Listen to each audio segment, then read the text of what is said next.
Welcome back, ladies and gentlemen, to the analysis desk. As you can see, we've had a little change around. I am Lee Dearman Smith. This is Trevor Quickshot Henry, and joining us is N-Rated from Fnatic. He's not in the best of moods right now. Maybe we can cheer him up, though, ladies and gentlemen. Of course, you all know him as one of the best supports in the world. Possibly the best Leona in the world, maybe.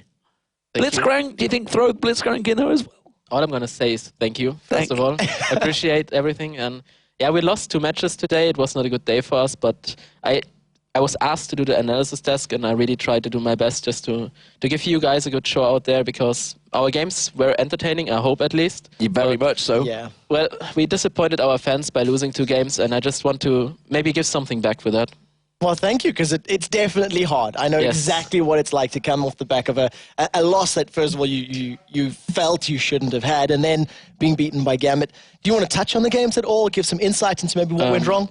Well, if you give your game away 5 times and the enemy capitalizes on that, like against Wolves, I think you don't deserve to win. Like, we gave it away at least 5 times, like doing random stuff. We did stuff that we actually never would have done in under other circumstances. I don't know. We just didn't take the match as serious as we should have done, and I think that's a big mistake, and we have to work on that.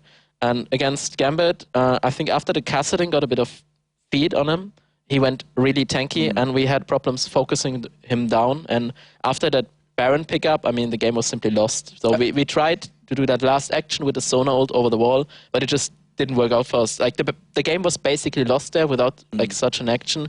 We were already sure we were going to lose, so we just tried. Do you feel the inhibitor trolled you a little bit as well when that spawned? You were just taking the Nexus down and whoop. Do you think you had enough? Okay, let's say if that inhibitor did not come up, do you think you would have had enough damage with Peke and with Peke was about dead. He was very low on HP. Just there. Would you have had enough to take the Nexus? As I said, I don't really want to think about that, because first of all, this will not be good. And second of all, if we throw it this many times, I think Wolves deserve it to win, because we played worse. That's simply it. Well, you know, we and I think everyone at home appreciates you coming on after 2 losses. We know it's not easy for you guys, but, you know, all credit to you to come on.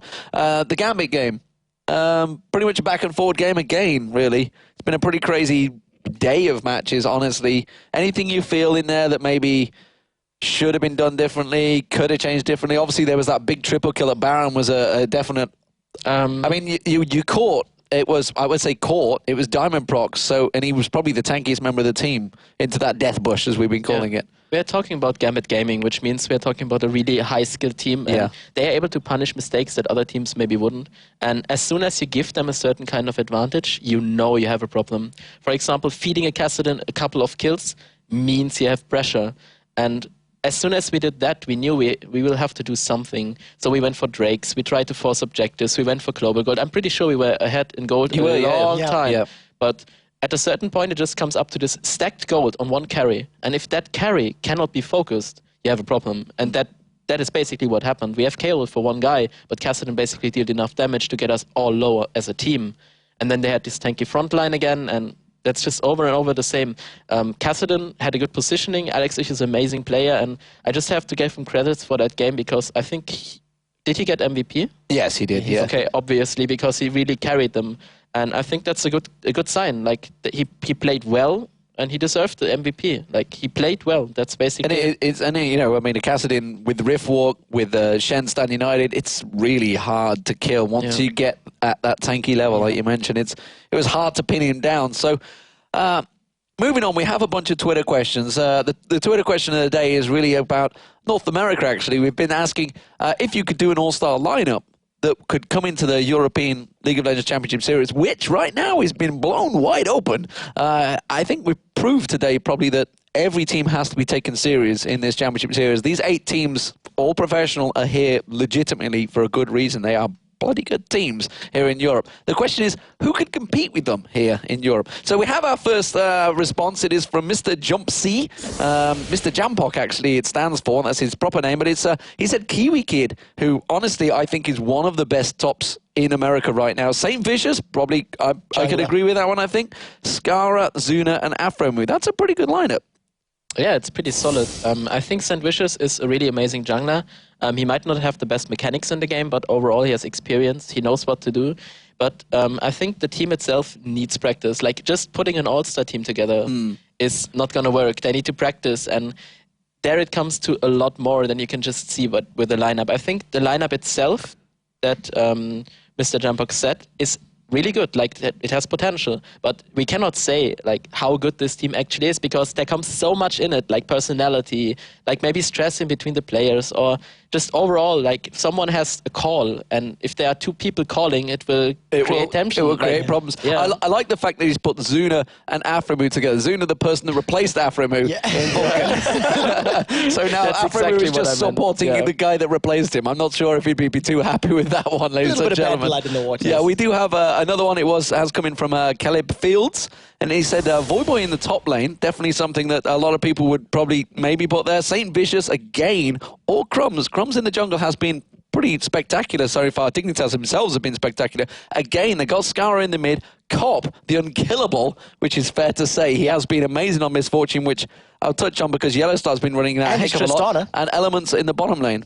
Cop's Tristana has been insane as well. Last night, I think he only run it twice though so far. I think he went Misfortune every time. 4-0-13 or something yesterday with his Tristana, and it's a bit of an unconventional pick. I would agree on Voyboy in the top. That's who I would put in my American All-Star team for sure. I can definitely agree, but what I see in this matchup is that they took a whole bot lane of a team, which I can completely agree on, like Elements and Cop. Really good synergy, really good gameplay, and on top of that, they kind of take the whole team of Curse and maybe put someone else on top of that. So I think that lineup is a lot better than the first one because of the synergy in the team that you already know that will work out. Well, we have a third one here, and it's from Mr. Nickelodeon, and I'm seeing a pattern here. They've said top Voyboy in the mid, Scara once again. Third person that's put Scara in that mid. They seem happy with him, and third person that's put Saint Vicious in that jungle. Support Afremu, but they will still lose against EU. Who did he have as AD? He didn't have an AD. I like that one. They're going to lose because they're only on first players. Double lift. It was the first one out. Lift in his How did I miss that, of course? They'll still lose against the EU, though. That must be a European guy, I guess. Let's talk about Scara for a second, because Scara played Diana a couple nights ago, and, Diana champion that we've seen was super popular a little while ago and used time in, every now and again. And just so solid. He's an innovator in that mid lane. I was using AP Soraka as I think one of the first. I stand to be corrected. I think he used it to make sure Riot nerfed it, which is actually the same as Voyboy used Tryndamere to make sure Riot nerfed it. There we go. So, what do you think of Scara in the mid lane? Well, Scara is a pretty solid player. He's around for a long time. I already met him at WCG 2011, which is ages ago. He's a really nice guy, isn't he? Yeah, it's a really nice guy, and not only his mentality is good, his vision towards the game is good, and he can read games and play his game basically on his own. For example, he's not reliable on mid like others, have a good synergy towards the jungle, but he's a solid player. He's a consistent player on his own, which makes him really good in such an all-star team. Is there any sort of all-star team that you would put together from North America? That is hard. Okay, let's go through the lanes. Top lane. Top lane, Voyboy. My personal favorite is Voyboy because he's versatile. He has a lot of champions that he can play. His champion pool is basically huge. He's very aggressive. He's very aggressive as well. Yeah, he's the he is SOAS. He is the SOAS of North America. Yeah. And yeah, Scara mid lane, pretty solid as well. I think I would give it to Night Jackie though. My personal favorite. I think he's just a slight edge over the other mid laners in America. He can carry games. Yes, that's what I meant. Certainly can put, when he plays on his game, he will carry it. What about the jungle? Saint Vicious or Crumbs? Definitely agree. They are both. Pick one. You have to pick one. Oh, I will give it to Saint Vicious. Even though Crumbs played better the last games they played, I think Saint Vicious overall is more consistent and more experienced. Okay, so we've got Curse, Dignitas. Yes. Who's the bot lane? You said you keep a duo pairing together generally. I would give it to the bot lane of Marn right now. Okay, so Heartbeat, and I'm trying to think who the heck the support is. I was thinking as well. That's the point. Oh yeah, you just keep me on the spot there. Yeah, I'm watching LCS in America, but I can't remember the names. I mean, and me actually. Well, I was talking about this earlier on. The top lane of Marn, Mega Zero, is brilliant. Brilliant as well. Yeah. Yeah. I mean, they've actually got. And we jokingly talk about EU, North America, who's the strongest. I guess we'll find out eventually when Season 3 comes around. But honestly, I think North America has stepped it up lately. Yeah, they improved a lot. As soon as you step into LCS, it gives you an edge. It just gives you this motivation bonus that you have. And it makes you practice more intense. And Yeah, I think it helped. It helped a lot, but they are still behind. Like they play. No, I'm not saying this because I want to like dramatize anything or make the gap bigger. But they catched up, but they're still not. In what even sense? To Europe. In what sense? Are you talking picks? Are you talking champions? Is it play style? What is it that you're thinking of? It's more about general stuff. Like for example, bans and picks. I think they are even close now. But when it comes to team fights, team composition, forcing different stuff, bringing up innovative stuff, I think America lacks a bit of experience, knowing what to do, when to do. I think there's still like the team coordination in America is a bit worse than the European teams at the moment, because I think in Europe there are more consistent teams over a long term. And that's an interesting term, because we always used to talk about TSM's team fighting abilities. Yes. Do you think Europe has just completely surpassed that now? Yes, by practice. By practice. TSM lacked practice in a short term. Like I think they have potential as well. Like I don't want to say TSM has no potential, but right now I think they lacked a bit of practice in the meantime, and you can just feel when someone is not practicing, the team will constantly like decrease their skill. Do you think that's maybe a motivation thing? It used to be. I think right now it will get better again, but it was a motivation thing. I think so. Well, I'd like to come back to that a little bit later. I know that we're getting ready for the next game, though. I mean, let's get your thoughts on that. It is Giants versus Dragonborns. It was one that we were talking about earlier and saying, we don't really know where it could go because we think both of these teams has potential. What's your thoughts on the matchup? Well, the matchup is pretty even right now. I think they're both in the middle of the LCS in Europe, but right now I think. Personal skill-wise, I would give it to Dragonborns. They have personally really strong players, but overall as a team, I think Giants has just a slight edge in the team fights. If they choose the team fights in the right moments, they might pull ahead simply because of that. Even if the lanes might go into the Dragonborn, like just advantage for Dragonborn, but overall in team fights, I think Giants will take it. Yeah, but it's an interesting matchup because we used to say Giants actually won out their lanes quite regularly against yourselves as well. Yes. And actually, they did manage to beat you in the live qualifiers. It was a very scary moment in the live qualifiers for all of us involved, because we were actually contemplating the fact that Season 3 might happen without Fnatic for a moment. I remember seeing you guys at night. It was like, whew, that was a tight just moment. A little bit. Just a little close moment. But Dragonborns, actually came into this one. I wouldn't say it's a surprise getting into the LCS, because they've really actually played very well. They've come together as a team, but they're very aggressive. They remind me, of Najin Sword, like an early Najin Sword. Full-on aggression. Instead of McNoon, it's Shushay leading the challenge. He's the tip of the sword, and they just all go in. If they can synergize themselves and start to pile together, and on the same level, Prey compared to Hosan, very aggressive ADs, the supports as well. They really do remind me of them. And the question is, can they pull it together like Najin Sword have? Yeah, I know them since a longer time, and when it comes to Shushay... Peekaboo from Shushay. Yes. When it comes to Shushay, I think they have a really good mid laner right now that kind of makes the plays for them. They play a lot of champions, which we've heard before in the analyst desk, that they can just swap around between the lanes, and that will make them pick something extraordinary simply because of that. Does that make them hard to predict? Predict, yeah. Yes, definitely. You know what they play, but this champion pool they have, you have a hard time breaking them simply by banning. You need to pull something out against them that is good enough on lane against basically anything. That is really hard to counter and to predict. I think that's something of their that's a really advantage for them. Like they pull ahead simply in bans and picks because of it, and if they get advantage on lane by that, it will be really cool. But I think at a certain point the team fights will happen and Giants will pull ahead. You think Giants could pull ahead? Well, ladies and gentlemen, we are going to go over to them. You can see them on your screens. Let's pass over to our commentators for the game. It is going to be Joe Miller and Jason Kaplan. Thanks a lot, Demon. So, Jason, a big game for both of these teams coming up. Dragonborns versus Giants. Let's hear your thoughts on it. Well, both of them are very good teams. We've seen Giants pull out some really good stuff. Exeter has been a really solid player for their team. We've seen even their top lane pulling out Samix some really interesting picks. He's played a Kali before. And Dragonborns, I mean, you heard at the analysis desk, they can swap champions. They have Shushay, who's, to me, when he plays, he's, as you start there, to me, he's one of those players where if he does well, he's going to do extremely well, and then his team is going to feed off that energy that he gives. And it's kind of also a little bit the same on the opposite end of that, but not necessarily to the same degree.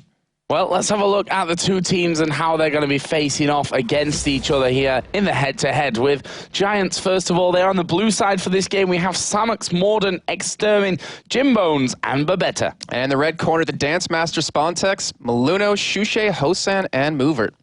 Yeah, two great teams that have shown some real promise up until now, but I think that this is, it's kind of a standard in any sport. Mid of the table matchups are always what we like to call 6-pointers. They're so big, they're worth so much in the grand scheme of things. And I mean, all I really hope right now is we have some good games, because the first three were so amazing. We had some great games yesterday, luckily. Actually, no, sorry, we did, but personally.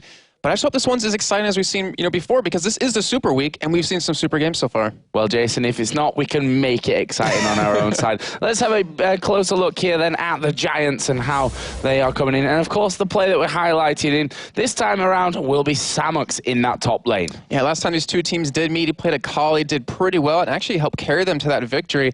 And, I mean, he can play pretty much anything in the top. I mean, he's played Olaf, he's played Darius, he's played Evelyn, Lee Sin, Akali, Xin, Renekton. I mean, you could name a champion, he probably plays in that top lane.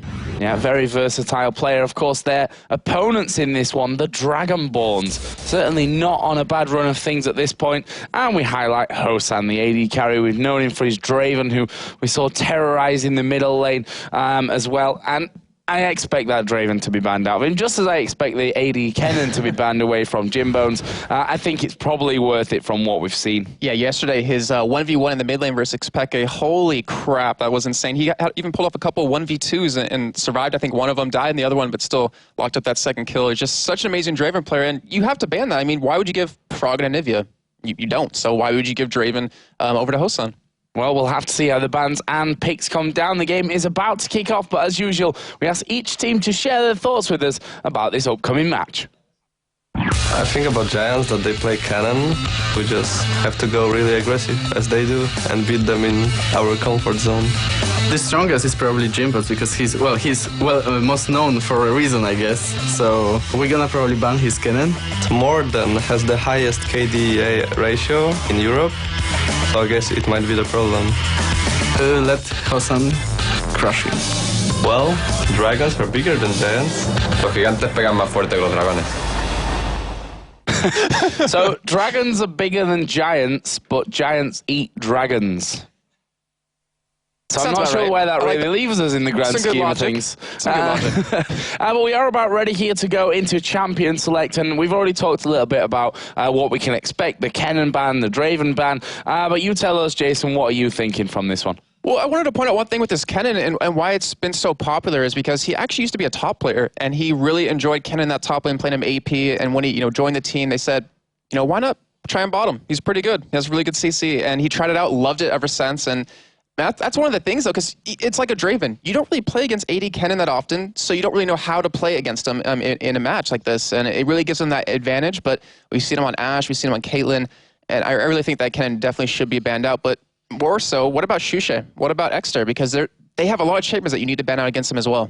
Yeah, and each team having only 3 bans obviously makes that job a little bit harder. But we are ready with Champion Select. The ban's underway. And I can tell you now, surprise, surprise, the first 2 bans, Draven and Kennen. You called that one, but we're going to go for next because we do have Giants with this next ban. They could take out, quite a bit of champions. Maybe the Vi out of Shushe, because why would you want to give him that champion? It's been so devastating. It's also been playing a lot of actually going for Thresh.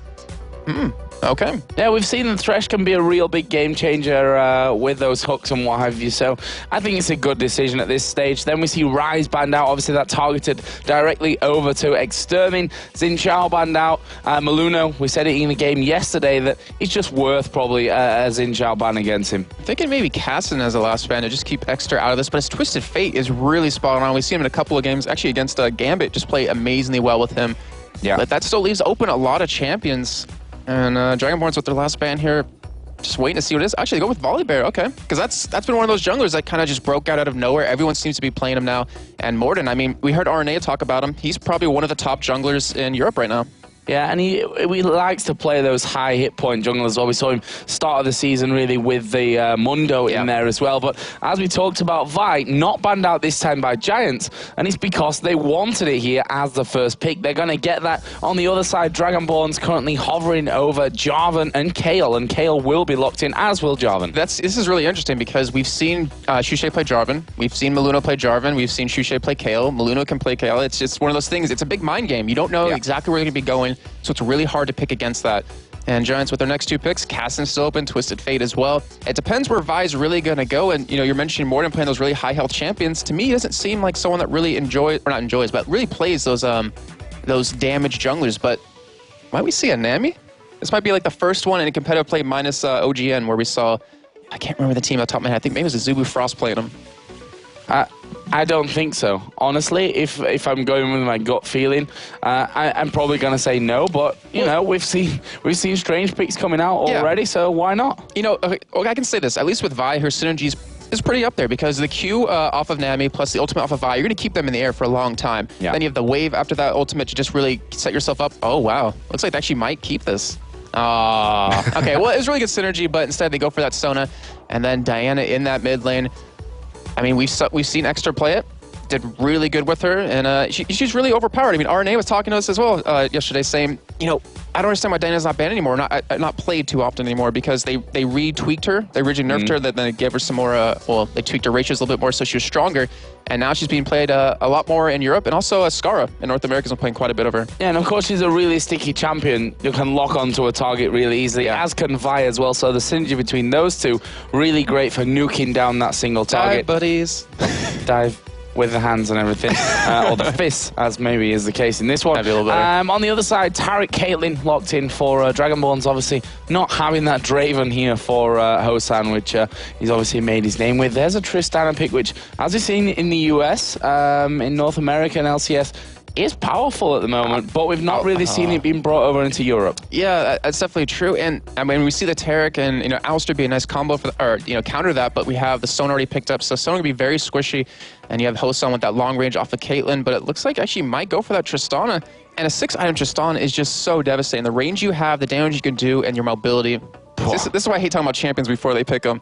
It goes with the Vayne. It goes with the Vayne now, which I've been playing around with in the new patch. The Blade of the Rune King on her, because you do percent damage with that, you do percent damage with your Silver Bolts, and you get attack speed off of it as well. It's not a bad item, and they have really good protection for him.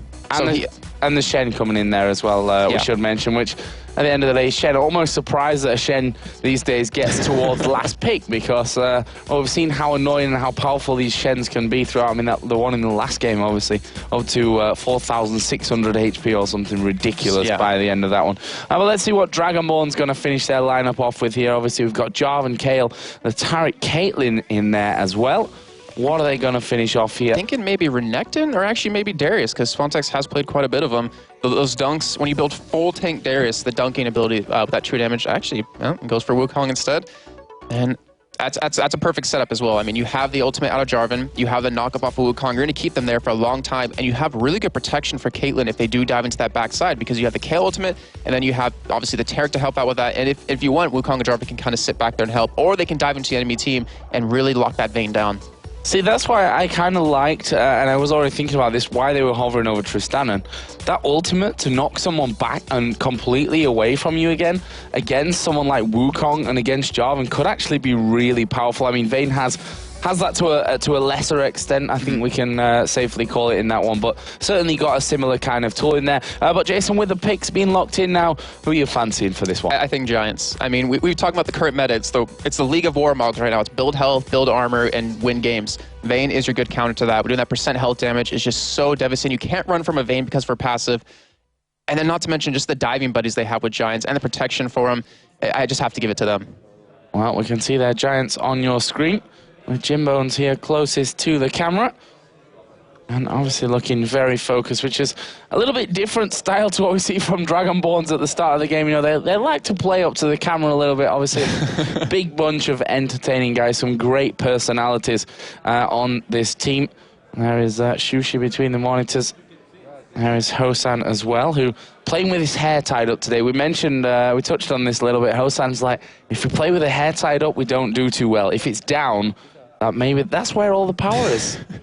Well, I mean, look at Gambit Gaming. Actually, Shush's beard's getting so long now, you could actually knit it into his hair and have just like a halo of power hair around his face. Just making that point, as we are going to get here into the game. So, Giants versus Dragonborns, a mid-table clash here in the European LCS. Both teams already shown us a lot of promise up until now, and this will really be a well-earned win, a vital win, I want to say, for one of these teams, because it's going to give them that extra little boost towards the top of the table and away from that relegation zone, and with that towards the playoff spots. Yeah, it's really, I mean, that's the point of being in the middle of the standings. You have to win these games because you really want to separate yourself. You don't want to be in the relegation. You don't want to have to play for your spot in the rest of the season. And looking at these level 1s, I wouldn't be surprised if you actually see Giants go for one. You have the Condemn, you have the Shen Taunt, you have the Diana Poland if you want to go for that, or maybe go for your Q for some damage. Not to mention Vi does a little bit of a knockup, but we do see Dragonborns kind of just sitting on the line of scrimmage, which I was talking about yesterday. Kobe mentioned that over in North America. And Giants, I mean, they're just kind of waiting this bush, and a lot of teams do this. And we saw it actually work really bad for a team. I can't remember who it was, but we had a Shen Taunt or Flash and Taunt over the wall, and they picked up that first blood. Yeah, they were stood on a ward on that one as well. I remember that as well from yesterday, as we see the Jarvan flag put down there by Maluno. He's going to back straight off to this one, looking like they're going for the Wolves. And in terms of wards here, quite a lot less than we've been used to seeing, I think we can safely say. Just a couple on the top side. That one the one ward on the red side of the bottom of the river, just protecting that entry into blue, but not really too much vision there at the start of this. And that's the funny thing, is that look at how many wards Giants is currently sitting on. You have 1 on Shen, 1 on Diana, 3 on Sona, as well as a vision ward. They have the ability to put those wards down if they want to, but I guess they feel confident. I guess they researched the teams enough to know where they're planning on going. And actually, yeah, they did use that ghost ward towards that top side. But we are going to have a lane switch, so we're going to have the AD carry support in this top lane, and we're going to have the solo laners over towards the bottom. And that's going to be really interesting because Spawntex is really going to be a key factor if Dragonborns wants to take the Dragon, because he has the ability to knock you up. That ultimate is just so key in these fights.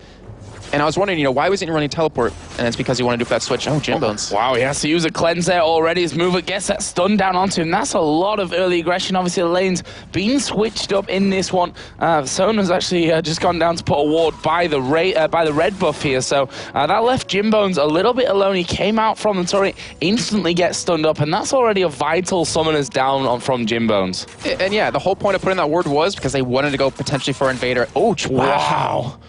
So, and that's Hosan, He's aggressive. It's so aggressive. I mean, we've seen him with Draven, exactly how aggressive he can be. He's going to force Jim Bones to completely leave the lane. And you can't afford to do that on a Vayne, because now Dragonborns, they push that lane up very quickly, denying him a lot of levels, and they can just boss him around. So they did switch it up. They sent Shen top now because, he's already so far behind, and they should have a decent time against Spawntex. And that whole ward, I mean, they kind of want to get vision of where Maluna was going, but there also was a potential for them to invade and deny it away from him, but not with that cleanse being down on Jim Bones. Yeah, Hosan here concentrating on the CS as the minions push up here underneath his turret. Actually misses that one there as they are going to get the stun down. Here comes Jarvan from the side. He's got the double buffs on as well. Taunt comes in to move it. Here comes Morden. Morden is going to get the first kill. The first blood coming in there. But can they get any more? Morden now tracking down onto Hosan. Hosan is going to get away. Flashes over the top of the wall. Maluna will push him off from that tri-bush, and that will be a kill apiece. And that's we've seen this happen so many times, Joe. I mean, we always talk about it. It's going to be a gank if you have those lane switches around 330 mark, and that is why Morden, I mean, that's probably why he's one of the best junglers in Europe at this point. He knew it was going to come. He was waiting on the sideline. Fortunately, he wasn't able to save Samix, but he did pick up that first blood. Yeah, now that Spawntex has seen, obviously, that Vi is in that top lane, he's not going to be too worried here. And you can see that he does have a ward down on his ramp as well, which, as well as giving them that cover on the blue early on in the game, also keeps him safe from that 3-man gank now. Yeah, that's exactly what you have to do. As a perfect play out of his part, now he's getting a lot of farm. I mean, look to his counterpart. We have 6 CS on Shen, and we have 22 on Spawntex. That's so good for Dragonborns, because Shen, over this past Super Week, has been such a problem for all these teams. How tanky he's got and the split push, but with the CS difference at this point, it really looks good for Dragonborns.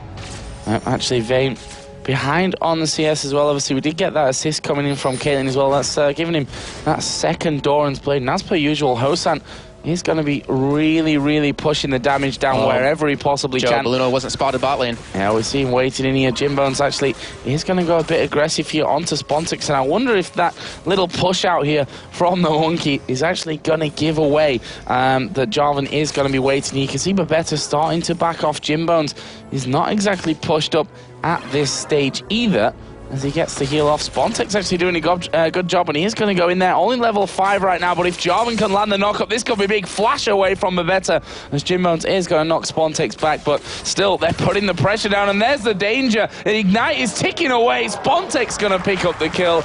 Didn't even need Jarvan. And this shows you how bad you can lose a game if you have a problem at level 1 action. Since he got pushed out early on, he can't even deal with Spontex, who's level 5 at this point. He can just dive into him, do the damage, and now they're diving Babetta. They're straight underneath the turret here. They are not worried about this one. Actually, it's Balluno that's tanking up the turret. He's going to pick up that kill. One more turret hit going to come around. Almost dies to it, but almost is not going to be good enough. As up in the top lane, Morden is coming around here. Samuk's actually getting trapped up here as we see the Piltover Peacemaker come across, but Morden going to focus down in towards Hosan. He's going to get taunted up, but I don't think they've got the damage here, or have they? Morden's going to go in. Is he going to go underneath the turret? No, a little bit too scared of that one. Hosan pushing out again as Extermin here in the mid, also going very low, just about survives. And Giants on all fronts right now, Joe, are not looking good at all. I mean, they're down so much at this point. The bot lane can't even afford to do anything. The top lane, Samix is having problems as well. He's sitting at level 3 compared to a level 5 AD carry and a level 4 support.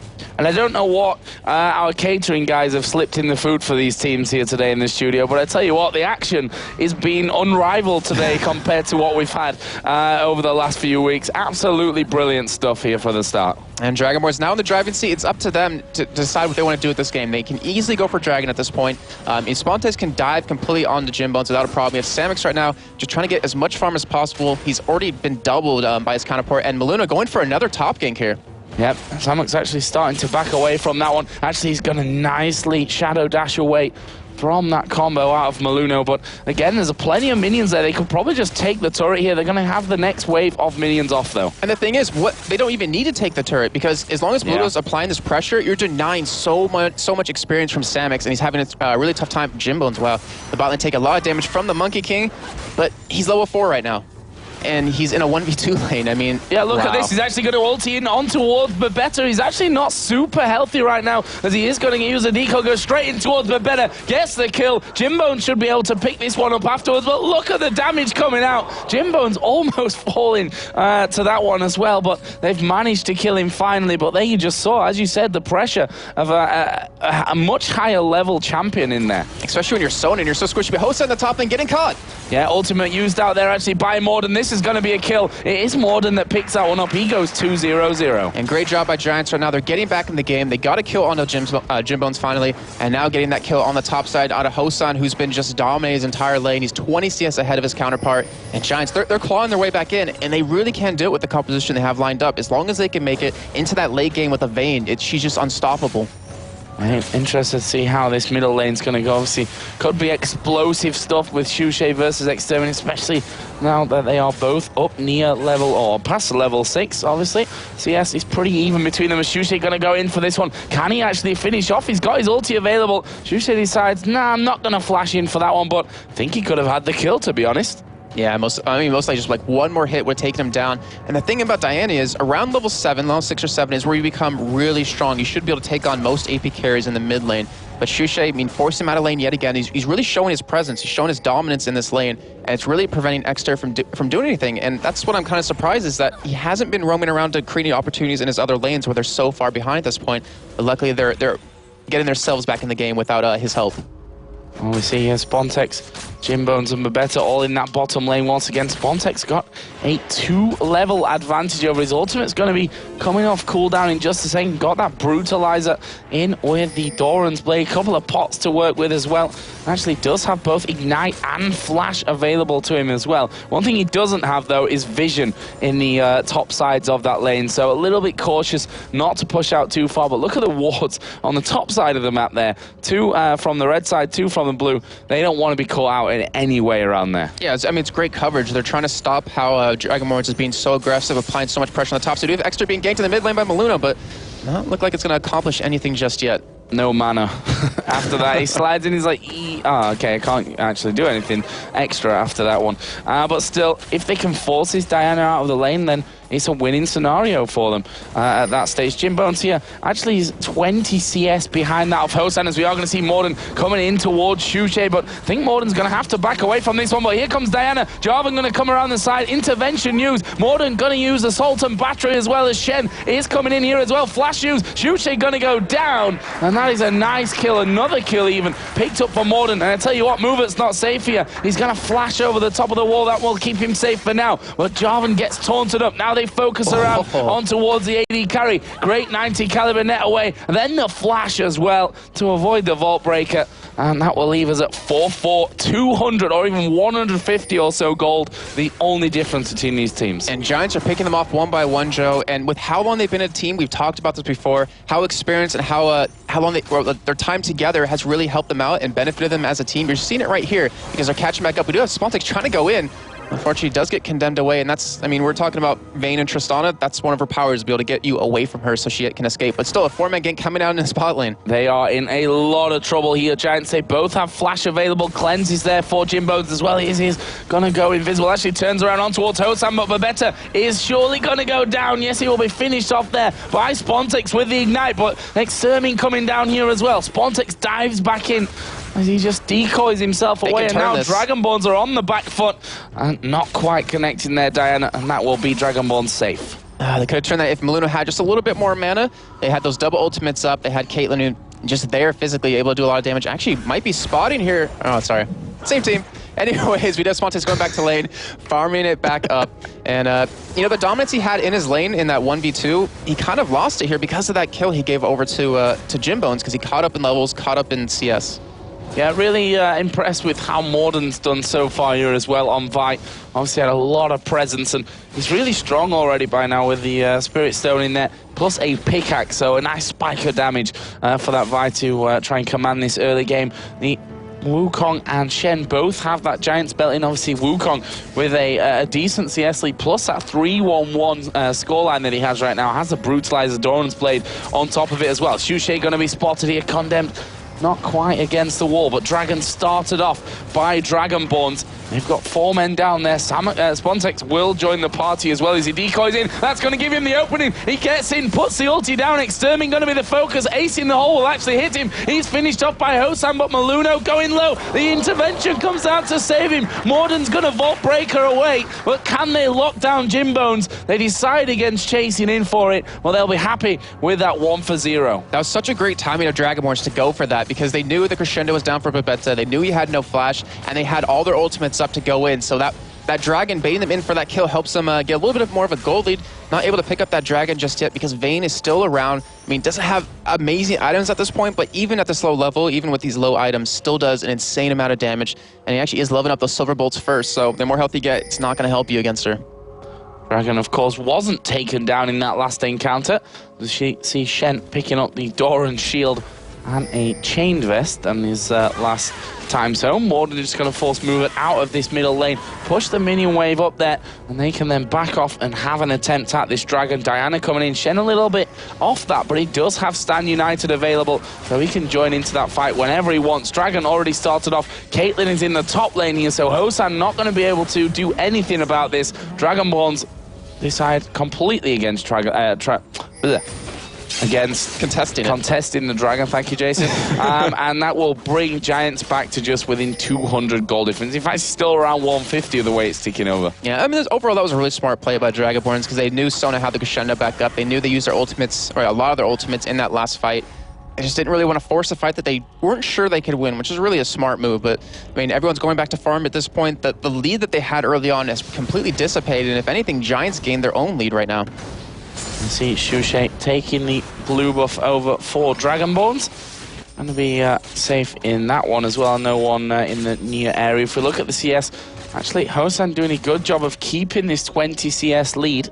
Actually starting to get a little bit bigger than it was earlier. And there's again the aggression. Quite happy to get a few shots off onto Extermin, who they know He's not going to be wanting to take too much time. Just chips away at Morden as he comes to back up this middle lane. Shushe going to be coming in from the side there as well. Jarvan's not too far away, but Wukong is the one that's actually waiting in the tri-bush on this bottom lane. Maybe for Vayne to come out as Extermin going to go in here. They go on towards Shushe. Here comes Stan United. Morden going to go in towards Shushe. He uses his ultimate on himself. Extermin going pretty low, but Kale will die. Mover's not going to escape this one either. Tries to get a last-ditch heal off, but they've picked up 2 kills for that one. But here comes Maluna around the side. Gets the knock-up on all 3. There's Cataclysm. Morden going to be the focus, but he is so tanky right now. Actually, will Vault Breaker away. Where's the Dragon Strike? They need it. He dodges the Caitlyn. There it is. Finished off with the flag, and well, Maluno picks up the kill. That will leave it at a 2-for-1. And this is why we talk about you can't let a Shen go through. The taunts he keeps landing in every single game has changed the way the fight ends up going. We do have Spontex in his weight. He came up from the bottom, wait on the side, but that is why Shen is so powerful, because now you go back to the top, keep split pushing, finish that Sunfire Cape fairly shortly, and the thing is, Dragonborns can't really do much damage to him at this point because he's just going to have that armor. That's the downside of having, one of those normal AD carries right now, is if they build armor and health, you can't really do much until you get that last Whisper combo.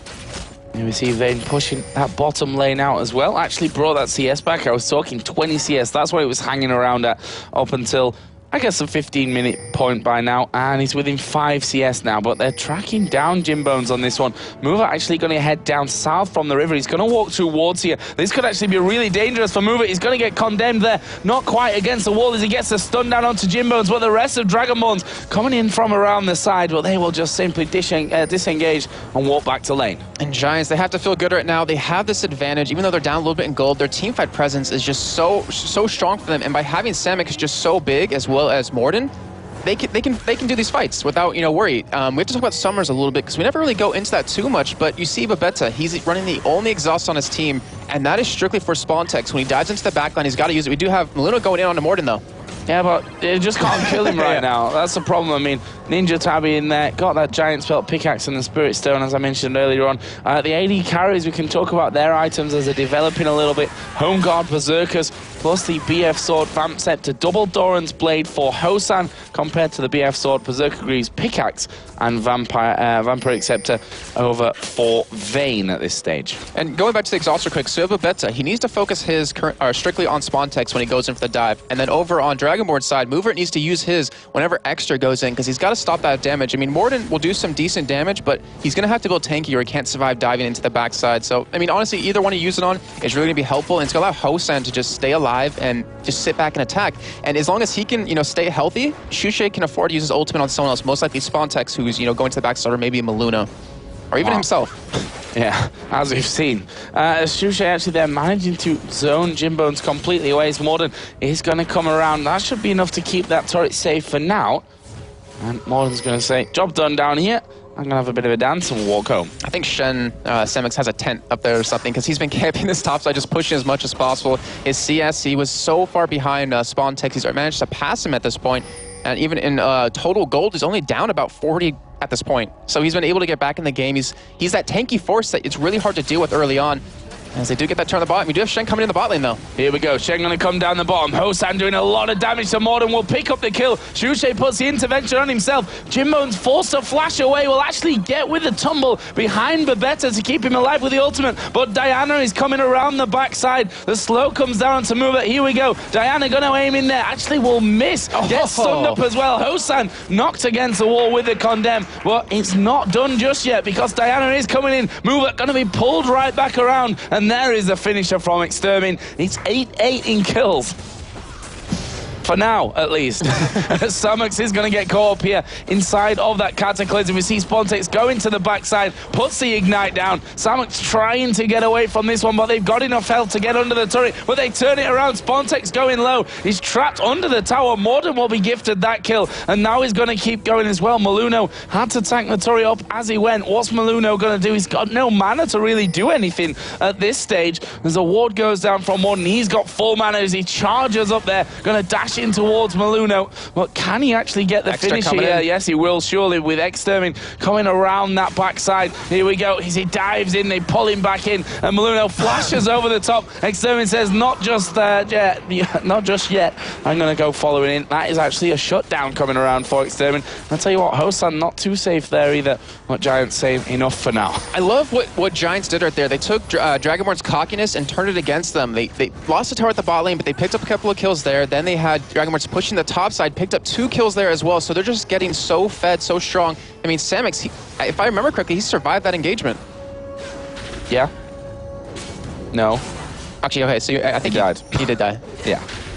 Yeah, they killed him at the end there. Yeah, sorry. But Hosan, yeah, he's going to be taking that red buff away. If you look at the goal, it's still really, really close. 20 minutes in there, as we are going to have a slight pause. Not sure exactly what the problem in there. Apparently, Babetta's chat is currently not working, so the admin's there behind him. And that's going to be, I'd say, a nice little pause for both teams here to really have a chat without having to focus on the game. Figure out what's going right and wrong for them and change that as we get out of the pause. See, so that's something I'm curious about, because I know in North America, you're not allowed to talk about the game when there's a pause, because they don't want you strategizing, if I remember correctly. I think I heard Rivington talking about that. Is it the same in Europe? Because I'm not really sure. Well, good luck to our German admins understanding the Spanish team and making sure they're not strategizing in between. Honestly, I'm not 100% sure on that one. So I guess if it's in North America that way, then I'd imagine it will be the same. I mean, it makes sense, especially when it's like a technical problem or a problem in game with like your chat not working. It wouldn't really be fair for any of the teams. But we do have it going to be resuming here in a short few seconds, and Giants looking very strong to pretty much keep this this advantage they have. Yep, and actually Samix is headed down towards this dragon here, so it looks like Giants are going to be going for it. Not sure what Dragonborns are going to try to do. They've got that pink ward down there, and you can see that dragon is below half HP. As Spontek's going to go in. Too late for the dragon, but his ultimate will get a good couple of knockups here. Extermin dives towards Shushe, but the intervention means he's not getting anywhere. Shut down as a cataclysm opens up here. Samix will flash away. Morden's going to hang in there, but will he have enough health to survive it? Crescendo was good, but the stun just not long enough to keep his teammate alive, and that was 2 kills. Vayne actually went super low as well from Caitlyn in the middle lane, as Maluno now coming in. There's the flag and the finisher. Good pick up by Maluno. And Jimbone's Hosan went head-to-head in that mid lane, where Hosan with that red buff was able to stay alive with that range. And great job by Dragonborns in general. I mean, they lost the dragon, but they still came in, picked up enough kills to make it worth their while, and they might even get the 2nd-tier turret. Yeah, they've got 3 minions in there with them, and to be honest, Maluno and Spontex are both tanky enough here. Both got a Giants belt apiece to tank that if needed. They won't need it though, and that will be turret number 4 for the Dragonborns. They're now 1,500 gold up. Yeah, and items are starting to develop a little bit more. As we see, you mentioned Spontex and Maluno being so tanky. Yeah, they currently are with those Giants belts. We see the Black Cleaver finishing up now for Spontex. And the thing is, we need to see a Randuin's coming out. I'm assuming out of Maluno, if anything, because you have to shut Jimbone's attack speed down once he finally gets that going. Every 3 hits, he does that % health damage. You have to stop that, but we do see Jimbone's first item, Infinity's Edge. So he's looking to really kill, the squishies of the team, which is Hosan and Shushe at this point, and he honestly could, as long as he has that protection, and as long as Giants, focus on that, they can win this game. Well, right now Giants just pushing themselves up that middle. Obviously, they only have that 1 turret. That's the outer turret in the bottom lane to their name. In terms of the other items that we've not really touched on here too much, that Warmog's done for Vi. We've got the Locket of the Iron Solari done for Jarvan. The 2 mid laners, Diana, got the Zhonya's Hourglass plus a 2nd blasting wand in there. On the other side, there's the Sheen. We've got the Needlessly Large Rod plus the blasting wand as well for Kayle. And we've seen Shushe do this build before in the EU qualifiers. Yeah. He ran that heavy, just burst damage. Samik's going to get caught in this top lane and knocked up. Yeah, he gets knocked up there, and we see that he's not going to escape from that one. Spontex actually picks up the kill in the end, but a nice little gank, just in case of being caught out of position there for Shen. Yeah, I mean, there's a couple... you can't afford to get caught at this point, especially when Shen, no. when you have to be split pushing. But Shushe, I mean, there's a couple ways to build Kayle, and this is, I guess, one of his favorites, because you're so bursty that, Jimbone's, like, if he got hit with the full combo, the Q with the Death Cap and the Lich Bane done, you're going to drop 3/4 health, and there's really not much you can do about that, as long as Shushe can reach that back line. And we see Hosan and Mover inside of that jungle, as they are going to go in towards Morden, but as we said before, super tanky with that Warmog's already finished on him, but Dragonborns are starting to push towards these inner turrets in both the top and the bottom lane. Shen actually going to join the party in this one as they go in towards Shushay, but obviously he's going to have that time with the intervention. Jimbone's going to chase him back. Actually, we'll get the stun there against the wall. They give Jimbones a kill. Nicely played there from Giants to allow that to happen, and they've stopped the push in the bottom lane as well. And also a nice play by Shushay, because instead of going with Spontex towards the top side, he just split off, you want to take one for the team, let Spontex survive, and let him live another day. But the bot lane, oh, look at that crescendo coming out of Babetta. Yeah, Extermin actually used that Zhonya's there as well, which didn't get him away from the fight as he may have done before. Nice block from Babetta. Will stop that damage going through. So, Dragonborn still not able to take down those inner turrets in the top and bottom lane. Obviously, middle tower on the inner is already gone. They're going to go home, spend the money that they've just earned. And Giants, I mean, it's step-by-step process what they're doing right now. They take the top turret while they stopped him at bottom, trying to do some damage onto the second-tier turret, and they're turning the aggression that Dragonborn's had against them by playing defensive and being in the right position at the right time. They're able to pick up the kills and then start pushing themselves. There's Jimbones trying to steal away the golems. Actually, we'll get the small one. Big one. Spontex says, no, you don't. That's actually going to be mine. Or maybe Shush's if he decides to just steal it away there in the end. But Shushi actually following through here. Going to come through a ward. And actually, Jimbones may get caught here just about finishing off the recall before Shushi comes in the bush. And Joe, looking at items again, just real quickly over onto the supports of both teams. Both went for that early Aegis. Both have the Philo Stones and the Cage's Lucky Pick, pretty much mimicking them. But at this point, we have the Sight Stone done for Babetta, which gives them a nice little bit of an advantage, and it forces Mover to buy the wards, which, you know, it's kind of counterproductive because you don't have the 3 free wards every time you go out there. But, you know, you have to keep that vision somehow, and he's doing that for his team. And it looks like actually Maluno is helping out with that situation as well. He's got, you know, the tank items he needs, and he needs to help keep that vision, or Dragonborn just can start spiraling out of control. Yeah, and that's the thing with him being 5-1-5 right now, and probably getting into that kind of tanky area that he wanted to be, can start to help out on that front as well, and maybe free up a little bit of gold for the support to go in a different direction at this point. But we've hit a bit of a stale point, 25 minutes into this game. Both teams, you know, knowing that the gold lead is pretty much nothing. I mean, 600 gold at this point is really nothing to be talking about as we almost at half an hour into it. So, Jason, where is the next fight going to come? I mean, we've got Dragon coming up in 30 seconds. Surely that's the point. Yep, that was the nail on the head. I mean, we're going to see, I have to say, an all-out fight happening because both teams are pretty equal in strength. Vayne is starting to pull ahead for Giants, allowing them to, you know, completely win these fights. But, you know, Dragonborns, they don't really have any big major items to pick up at this point unless we see the Lich Bane out of Shushay. And over on the Giant side, I mean, we have the Sunfire Cape done on Shen, we have the Warmogs done on Vi, Diana has the Zona's Hourglass to survive. Maybe the fan answer to Jimbones is going to be the next big indicator if they're wanting to force a fight, but it's going to be very even at this point. Oh, Shushay here chasing down Samox. Actually will use the intervention. And what Samox, you can see, is nice and tacky. And now Morden's coming in as well. Samox is going very, very low. Will flash over the side. Shushay not got that flash available. He's going to try and turn and run from this one. The Vault Breaker going to lock him down. He is going to die as we are now seeing Samox coming in from the side. In the meantime, Dragonborns are pushing out towards this middle inhibitor turret, but here comes Vayne around the side. Mover gonna get pulled in there. The stun comes down. Jimbones actually saved there by Extermin. The ace in the hole was tanked up by him, but the rest of the team are still following in from this one. Jarvan gonna get away. Will Caitlyn be able to do the same? Hosan taking a big chunk of damage there at the end, but he gets behind the tower. And this is why Home Guard is so strong to have. We had Samox, he backed after that fight at the bot lane, got fully healed from it, then ulted into that mid lane right after. Shenny's so slippery with the Home Guard boots, it just makes him everywhere on the map at once. We do have Jimbones Giants going over for this Baron. We don't have a Pink Ward or an Oracle, so this is going to be very, very hard to pull off. Actually, the Pink Ward is put over the wall, not in the pit. And we could actually have Maluno come in for a steal here. He is level 13 to the 14 of Morden. Well, let's see. Baron down to 2,000 HP. Here we go. And it is going to be stolen there. Maluno flashes away. Spontex is in the middle. Look at Extermin being destroyed. Spontex will flash away before dying, and they get the kill onto Extermin. What a move coming out of Dragonborns. Great move indeed. Maluno just hopping in there and then taking the Baron, popping out with style with the flash, saying, guys, deal with it. I just took your Baron when you're trying to take it. The Pink Ward, for some reason, was put over the wall. I mean, it looked like they just want to get vision over there to see anyone coming in, but you can't afford to do that. that when you don't have that vision onto Baron. And then Spontex going in the middle of that pit saying, guys, I'm in here, help me. And ends up flashing out himself and Hosan picking up that 1 kill. Well, that's the nice thing about Caitlyn as well. She's got the range to sit behind the Dragon Pit, behind the Baron Pit, and actually hit the Baron from that one. Yep, and we do have Dragonborns taking that.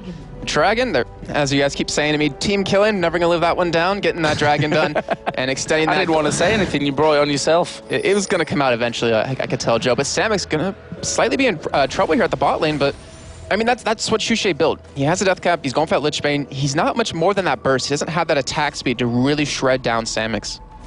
Yep, and now we see the push through that jungle. What do they have ward-wise? A couple there for Tariq as he puts one of them down. Jarvan still having those in there. We've actually got Blade of the Ruin King coming out for Spontex on Wukong as well. And 3 of them now in this bottom lane. 2 to defend. I mean, a simple numbers game there tells you that that's not good news whatsoever for Giants, especially not now as Maluno is going to join the party. Vault Breaker from Mordem will just guide him safely towards that inhibitor turret. But to be honest, Dragonborns could keep going. Vayne's nowhere near. Yeah, and they have the Baron, so any damage can be done, someone's going to be healed up right away. They have the range on Hosan to go for it. They have the protection out of Maluno, the protection out of Xuche to keep him alive as well. This should be an inhibitor turret if they want to commit to it. Vayne has come back from that top side of the map, but still, we have Spontex pushing the top side, so split push, and the middle turret's already down to half health. Yeah, nicely done from Spontex. Actually, Jimbone's going out there, and Spontex is going to be happy to allow Jim to keep going in and pulling Jimbones away from the rest of the team here. He knows that at some point they're going to have to commit to something, as we are going to see Samix go in there for the taunt. Diana is going to surely jump in as a great crescendo comes across the 90 caliber net. Here is Spontex. Samix knocked up. Cataclysm comes down, and we do see 3 kills coming out. A triple for Caitlyn. Jimbones and Morden back away towards the fountain, but this is going to be the first inhibitor, and Dragonborns don't care about the rest. They are going straight through. The first Nexus turret here on the bottom side already going to take a lot of damage down to half as Jimbones is sniped off there right on the fountain. First Nexus turret already down. Second one's going to follow up here, and there's no way that they can stop Dragonborns winning this game. Brilliant performance. The Dragonborns going to take down Giants. And that is right after the Giants took their victory over them last time, and that's the thing about League of Legends. That one mistake, engaging against a team that has Baron. When you have no inhibitors down, there's really no point in doing that. Dragonborn's taking advantage of that situation and bringing home the victory. Yeah, really good performance there from both teams as well. I mean, was for a very, very long time a super close game in that one. It's a little bit of banter between Jimbones and a nice rub of the head from Spontex as well. A comforting rub of the head, I think we can call it there. But obviously, Giants going to be disappointed with that one. Dragonborns, as per usual, it seems if they win or lose, they still have a smile on their faces. But this time around, of course, it is a win. That's enough from us here at the Cassidy. We're going to be throwing over to Demon Quick Shot, and of course N-Rated to break down that matchup. Well, would you believe it? Another thrilling matchup here, the 4th of the day. Just non-stop action here in the League of Legends Championship Series on Super Week. And wow, what another game. And, you know, Dragonborns Giants, we knew it was going to be lively. Yes, the game was pretty exciting. It was close. Like, the entire fights were close. They were always dead even. They traded kills. They swapped lanes. They farmed up. Like, we saw Vayne having a really hard time starting up against Caitlyn in the lane, and they actually, lost entirely, but they swapped lanes. I mean, Spontex got strong on it, but on the other hand, Vayne was able to catch up with Caitlyn, which is really good for the matchup itself. Well, I just want to say, I mean, I look at my notes just to see how it is. It's like, big fight 1-0, 2 for 1, 2 for 1, one big fight 1 for 1, 3 for 0, top lane, Dragonborns, top lane, Giants. Giants go 2 for 1, Dragonborns 2 for 1. It's crazy, yeah. But the thing is, we're talking about the matchups. Before we get into the rest of the game, what do you think about the compositions of each of these teams? The picks, the bans, you know, what do you think about each team? Was there any clear winner from the champion select? Well, when we come into synergies, we see Kayle and Wukong. I mean, that's definitely a big thing. Plus the Jarvan that can lock someone down. I think the bot lane was rather picked because of a matchup base and maybe the synergy between Tariq and Jarvan. But overall, the team composition is just rush in and you basically ignore any damage that comes to you because of the Kayle. And I think the picks were comfortable for Dragonborns. But I wouldn't give it straight up to Dragonborns. Like, Giants had a really strong lineup as well. They had a go-in setup, a lot of shields, a lot of protection for Vayne. I think if the Vayne went bit stronger in the mid game, I think they would have had a problem because the main kills were only on their tanky front line, and as we all know, Vayne is a completely tank killer, which means they cannot really punish her for attacking. And if they don't focus Vayne hard enough in the fights, she will clean up. Well, let's get on to the replay because it was a lively affair, and we actually were pushed to which replay to go with, but it was, of course, it was all the Baron fight. I mean, that's really was the big game changer. And the thing is with the Baron fight as well, leading up to it, there was a lot of engagements all over the map. Let's actually jump into the game right now. I have the mini-map up so that we can actually just demonstrate exactly what's happening. Xuexia and Samux, they bash head-to-head in an engagement, and the rest of the Giants are grouped up here in the middle. So, you know, talk us through the play and what was happening in your eyes, Enrated.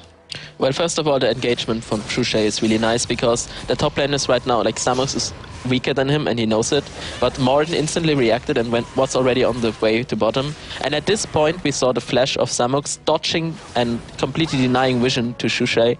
And like the catch-up by Morden was pretty much safe after that, but the flash from Samux was just in time to save him.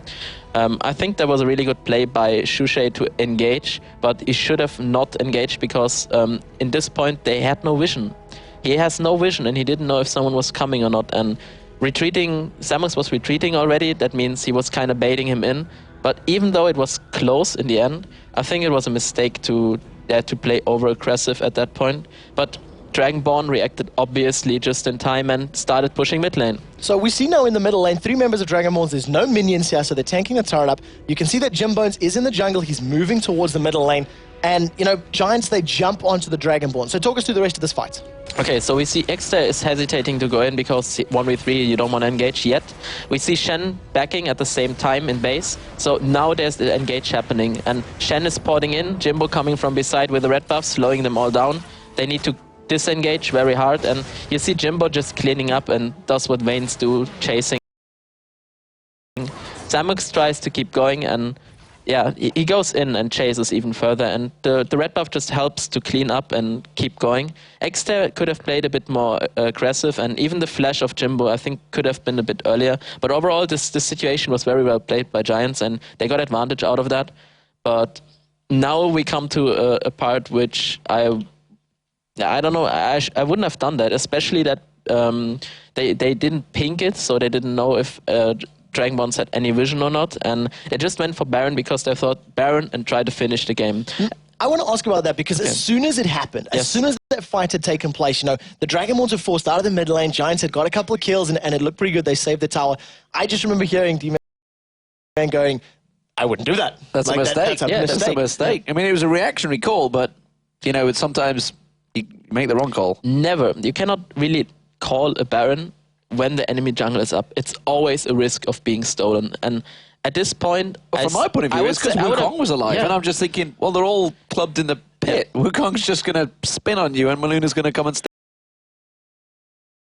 it. They were 5, Spontex was down. It was basically a 4v5 situation, but at this point, it was just really, really necessary to push.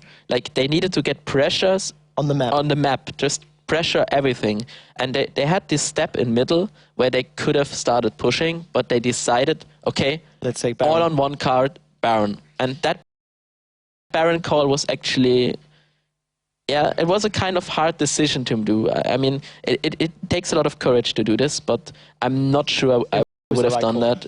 Well, let's jump into the replay. It's a little bit longer. You know, the Baron is almost down, and you'll notice that Maluno is setting up. They have some vision there inside the pit, and very, very importantly, Spontex comes in here. So, talk us through the plays and, of course, you know, the eventual steal. Okay, so the Baron goes lower and lower. They really want to finish this. They see Spontex coming up, so we have the exhaust on Spontex to already, like, I think it was a bit too early. Maluno jumped in, obviously stole the Baron, and at this point, it was just...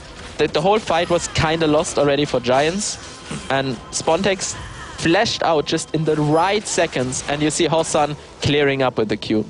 It was an insane play just to do that. First of all, getting the steal. Second of all, going in like Spontex did, and then the clear up by Hossan. Like, overall, I would say nearly perfectly played by Dragonborns. There wasn't really any mistake I could have seen. Even Spontex waited with his ult until the last second of exhaust, and then he ulted. It was perfectly played, and I think Giants could have dodged this whole situation by just not going Baron and pushing towers. Yeah, they had enough pressure on their lane. They were 4v5 and 5v4 basically, and yeah, they had all rights to do whatever they want. And at this point, they kind of gave the game a bit away because they had the game. They really had it. Well, I mean, we're going to give MVP of the day. Of course, it's going to be Hosan for MVP of the day. Honestly, we could have given it to a number of players. Spontex certainly made some brilliant plays in there as well. We, keeping them busy at the top there. Maluno with the Baron still, but Hosan was the one you went for. Yeah, Hosan, first of all, that Baron Q, I mean, it was not really the highlight of this game, but overall he played solid. He was not really caught out of position many times, and he did his job. He farmed up. He was pressuring on lane. The early pressure he put on Vayne was just intense. I mean, he put her out of lane basically single-handedly, and if he pitted that Q, she might have even died for first blood. And briefly, I just want to touch on, obviously we thought it was the wrong call for Baron. Yeah. What did Giants do to this? Did they look back at the replays and just discuss, okay, if we'd have done this and this, we should do it differently, and then basically remember that next time you're in that situation? Well, I know that Giants are a good team and that they work together and they try to improve themselves. So I'm pretty sure they will watch the replay and they will manage to pull something out of it. I mean, experience teaches. That's all that matters. It does indeed. And, well, sorry to cut you off there, but we do need to get over to the main stage because, of course, the man of the moment, the MVP, Hosan, is standing by with shocks. Thank you, D-Man. Yes, Hosan. Straight off the bat, a battle of 80 carries, because you banned out Kennen or Jim Bones, and they banned out your Draven. What was the thought process behind the rest of the picks and bans?